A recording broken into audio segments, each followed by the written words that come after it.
Welcome to the Do Good Work podcast. Today we have an exciting episode with Tom Ziglar.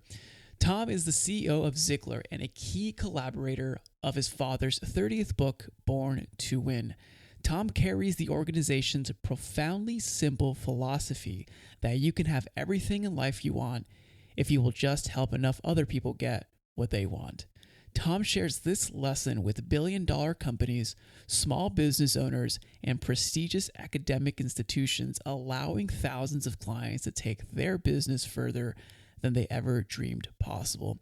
And in today's episode, we talk about a few key points that you'll learn around what it means to be and how to become a coach leader, how to develop your top performers, and what Tom calls asynchronous vulnerability and how that will allow you and your team to have a better relationship and allow you to be a better leader. Oh, my pleasure. Honored to be here. Thanks for having me. Tom, so I actually looked up the date. I purchased See You at the Top February 8th, 2021. And since then, I read the 16 times prescribed reading, but then I also devoured every book that your family has put out, and it's made a substantial impact in my life. So I'm really grateful for that. So thank you. You mentioned in one of your podcasts, though, with Kevin Miller, and I thought that this sentence was really impactful, at least personally for me, and I want to dive into this. You mentioned that a true calling is supposed to be bigger than you, and it's actually scary to pursue. Now, I thought a lot about this through the digital leadership lens, because a lot of the leadership is happening online, and I'm personally developing as a digital leader, personally responsible for like hundreds of people, learning about myself, my character, my leadership flaws, and my style. And leadership, in my opinion, is evolving because I see that the digital landscape is an accelerator for the good and the bad. Like, it'll really put that to the forefront pretty quickly. I'd love to know from your perspective of developing leaders with Ziglar principles, how can we step into becoming the leader we're meant to be, even if it is scary right now in the digital landscape? Yeah, just a little context. For the last 18 months, really since the pandemic started, I just spent hundreds of hours researching what changed in business. And we all see it around us every single day. When the pandemic first hit and the shutdown, 60 million fewer hours in commute time a day. 33% of that time went into productivity. That's crazy. And then people who their life was in this routine and it got upended. And some of the research says that it was a 10-year accelerator. So if a business was struggling on the way down, they collapsed. If something new was gaining momentum, it accelerated. So 10 years is what happened in that first year. We saw it with telemedicine. It was available, but nobody trusted it. Doctors didn't like it. Hospitals, insurance, patients. Now, if you've got a sinus infection and you get on Zoom with your doctor and 10 minutes later you got a prescription, you ask yourself, gosh, why did I ever go to the doctor for something like that? That's crazy. So leadership in the digital world is in the same situation. The old style, top down, do it because I said so, command and control leader doesn't work on a camera. It's impossible. And so it takes a new type of leader. I call that a T-Rex leader, by the way. Correct. And they got sharp teeth and short arms. Sharp teeth is they lead with, they bite your head off. It's about result. And the short arms means control. And so one of the big leadership mindset shifts that's had to happen is, in general, old style managers would manage. Yeah, productivity. Yeah. And so a lot of firms, especially call centers and things like that, when they sent their people home, they put tattletale software on their computers. And tattletale software, it measures you when you're on the computer. And some of them even take a picture every 60 seconds. So, yeah, I've heard of those. Even for, I think, one of my family members, they went home from the bank, and I think something around that same thing where were constantly monitored. Yeah. So let me ask you this. If you treat your people like 5-year-olds, what are they going to act like? Just how you treat them.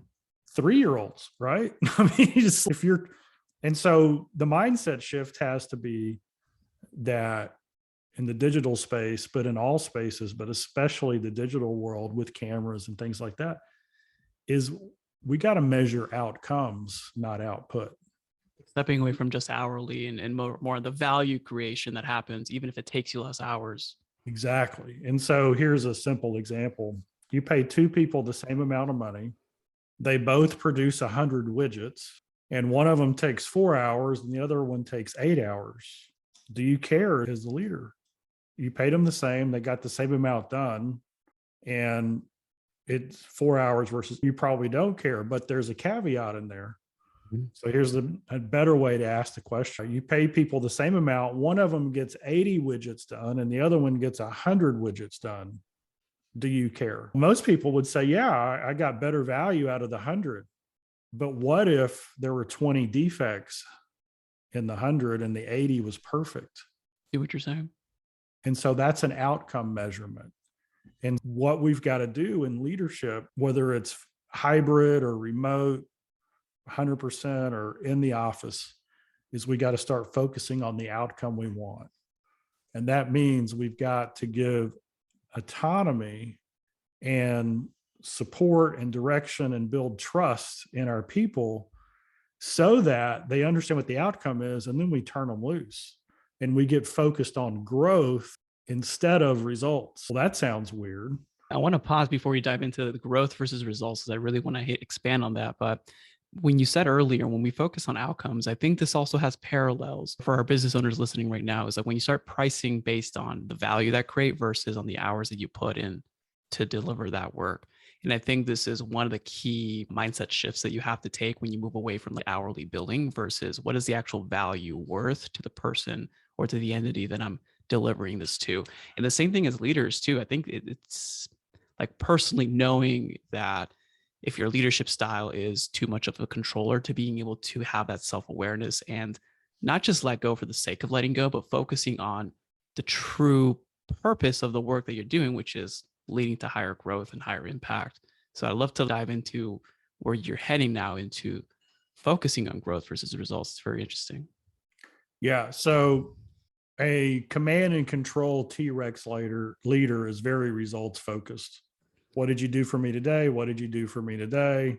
And then it's kind of chaos because maybe cash flow isn't what it needs to be. Something changes in the market. And so the pressure gets put on. And a coach leader is focused on growth. So this is another thing we know, that the disruption that we've experienced over the last 2 years is nothing compared to what's going to happen in the future. So the intensity and the frequency of disruption is only going to accelerate. What does that mean? Does that mean that I want people on my team who know how to run a system and don't ask questions? Or does it mean that I want thinkers on my team who know how to innovate and are constantly buying into, hey, I got to grow and be a more capable person tomorrow than I am today? And so the growth focused coach leader knows that their strategic advantage is disruption. Interesting. The crazier it gets, the better we do, because our team, it's not outsourceable. You can't outsource that to a technology or to someone else. It has to be solved within the team. But that also mandates that the leader, even thinking about me personally, to be able to set that kind of stage for the team, to be able to create that kind of environment. And so when we talk about value versus cost, we got to remember what we're selling. So let's just say we're selling a shopping cart service or something. So if we sell it based on price, we're saying, hey, this is what it does and it's going to cost X and it's going to take me this many hours to do it. And if you scope it and it scales, it's going to cost X more. As a business owner, that's not really what I'm buying. What I'm buying is peace of mind. I want to know when I go spend my marketing budget that if something goes wrong at my website, and it always happens at 3 a.m. Sunday, which is guaranteed. Sounds like some experience, right? Right after the big send happened. What I want from you is peace of mind. I'm buying peace of mind. I want to know that before I even call you and say something's up, you've already sent me an email to say your team's on it. That's what I want. That's what I'm buying, because there's a lot of places I can go off the shelf that'll say, they'll promise this. And so how do we create peace of mind in a leadership in the digital world? Here's an interesting thing. So there's a big talk now about asynchronous work. And all that big word means is that people are working on projects in different time zones and in different locations. Yep. So one of the key attributes of a successful team is vulnerability. So what is vulnerability? That means you're willing to raise your hand and say, I don't know the answer, or I just hosed this up, or can you explain this? And that's very difficult to do face to face, much less in an asynchronous environment. Yeah. Because where are you documenting work in an asynchronous environment? Your Google Doc, a Slack document, somewhere else. And so you're going to have somebody in a different time zone who's going to write into something that's going to live forever. Hey, I'm lost here. I don't know what's going on. Yeah. I call that asynchronous vulnerability. Now, what's key about this is the more disruption that happens, it means the faster we've got to pivot. And the only way to pivot fast is to know the obstacles and challenges as soon as they happen. And so the longer somebody tries to figure it out or hide because they don't know the answer or they mess something up, the further you get behind the curve and the more likely it is the project's going to fail or have a significant setback. And so the concept of asynchronous vulnerability, another way to look at that is trust not dependent on time or space. Okay. And so there's another way to say trust not dependent on time or space. And that's a simple word. It's a spiritual word, and it's called faith. And so leadership has to have faith that the team's going to get it done. And the team has to have faith that leadership is going to make the right decisions. And so when I have faith that I can bring anything to the team, no matter if it's my fault or I just discovered something or it was an oversight or it's new information I had no control over, when I have faith that we're all going to get solution focused and there's not going to be blame going around, then I'll step up and I'll be vulnerable. But only when the leader's vulnerable will that happen. Asynchronous vulnerability, the leader has to be the first one to say, hey, I blew it. I don't know the answer. I think we messed this up. We got to change our direction, take responsibility for that and say, I need your help. And when the leader does that, then the rest of the team will jump in and they'll start raising their hand. Hey, I'm stuck here. I need some help. And when you get a team that works like that, you create an environment for adapting to the disruption and getting solutions faster that create the outcomes everybody wants. I think that when you said that too, it even like going back to the initial point that it is something greater and it does feel scary to get to that point, to having faith in your business or in your team itself. And I think that's a great question for everyone listening right now. If it's a boss at work or your team that you're working for or the team that you're leading and growing and developing, do you have that sense of faith right now? And if not, why? And maybe identifying the why and working through that together. And I think that's a really powerful tactic because it's not just a tactic. I think it's like a habit. Like you have to continue to do this day in, day out to be able to have that async vulnerability and leveraging that form of communication and being able to do that at scale online. But this piece in itself, I think, is a stepping stone to create that kind of environment. And I think we all talk about wanting to do that, but now I think with this specific action, this habit, it's looking at our life like where can we actually put this into play and be, real about it, not just do a fake. Yeah. So here's an example of this is a simple way to create trust on a team. Really simple. You have your face-to-face, your Zoom or your hybrid meeting. Everybody's there. And the leader asks questions. The leader doesn't say, do this, do that. I need this done. Do it this way. The leader says, Raul, how would you do it? What do you think? And you get input from everybody on the team. And you might have some quiet people on the team. And a great coach leader will keep track of who said what. They don't write down what everybody says, but they keep a check mark by everybody's name. Okay, Raul participated. Peter has said something. Linda has said something. Lisa hasn't said anything yet. And so what am I going to do as the coach leader? I'm going to ask Lisa, hey, I see you're thinking about it. What's your thought? You're coming at it from a different angle. What do you see? When everybody's heard, even if the final direction is different than somebody recommended, they all feel like they were part of the conversation, part of the solution, and they're more likely to buy into whatever it is we're going to go and do. And then when you get going and there's hitches and glitches, because there always is, it's the same way. Hey, how do we, because it's not about being right, it's about having the greatest impact. And hey, we discovered this glitch. How are we going to get through this? And you do the same thing again. When everybody's included, everybody's heard, and everybody feels safe to know that they can express their doubts, where they messed up. They can offer up questions or suggestions without being talked down to or over-talked or ridiculed or made fun of or eyes rolling, whatever it is, by anybody else on the team and the leader. All of a sudden, you get this powerful team, because it's usually the quiet ones who have that little innovation that takes something that's not good enough into world class. Really wide in terms of how we can approach. And I'm personally taking notes too, Tom. For our listeners out there, Tom, what's the best place for people to, one, thank you for being on the show today and to learn a little bit more about what you're up to? Yeah, the easiest way to find out more about Ziglar is just to go to Ziglar.com.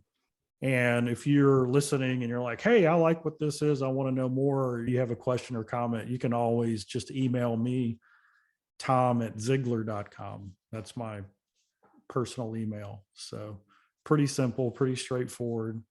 This is what I love when I look into the future. So there's a new business that just started. It's called Ninja Bite. It's either Bite Ninja or Ninja Bite. I don't know. Have you heard of it? No, I'll look it up.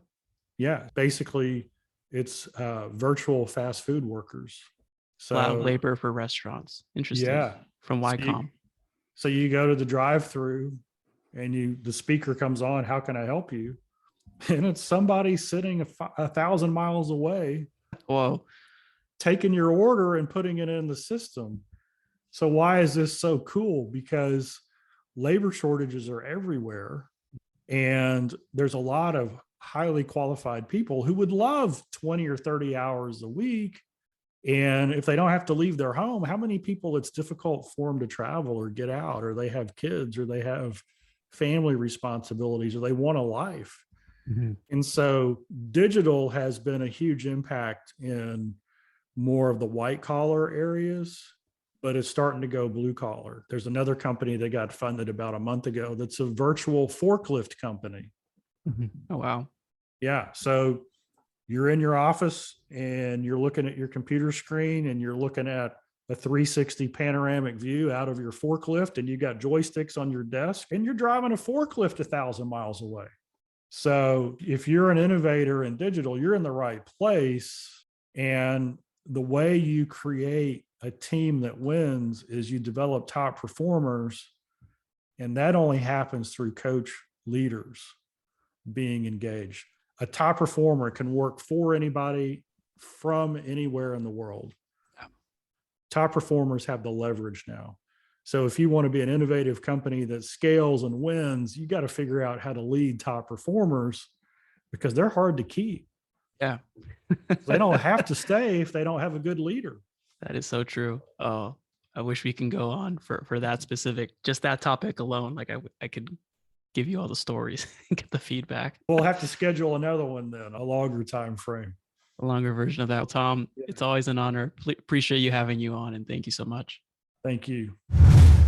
Hey, thank you for being here with us today. It is an honor to be a small part of your journey.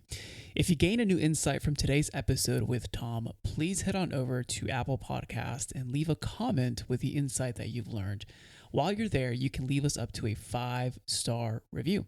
And if you have topic suggestions or questions that you'd like me to go deeper on in future podcasts, please drop me a line at podcast@dogoodwork.io. That's podcast@dogoodwork.io.